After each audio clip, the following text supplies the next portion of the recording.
কোচবিহার থেকে পরিবর্তন যাত্রা বিজেপির।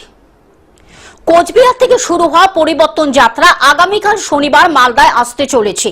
সেই উপলক্ষে বিভিন্ন জায়গায় পাশাপাশি বামনগোলা ব্লকের আমতলী ব্রিজ হয়ে এই পরিবর্তন যাত্রা দক্ষিণ দিনাজপুর থেকে আসবে।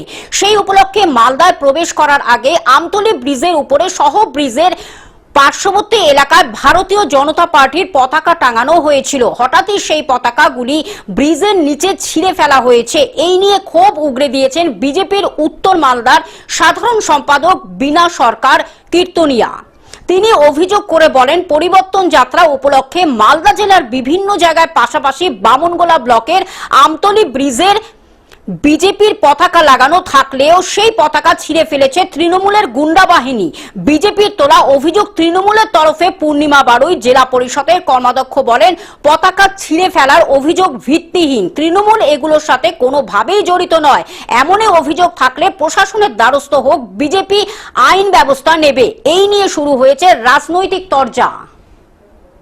তৃণমূল মানে সবসময় মানুষের পাশে থাকে।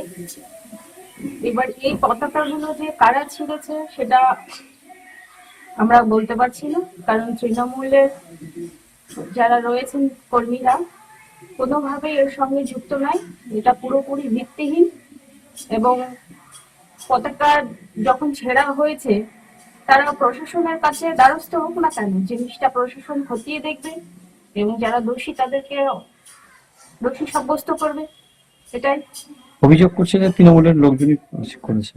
দেখুন, তৃণমূল, আমি প্রথমেই বলেছি, তৃণমূল কোনোভাবেই এর সঙ্গে যুক্ত নয়। এটা পুরোপুরি ভিত্তিহীন।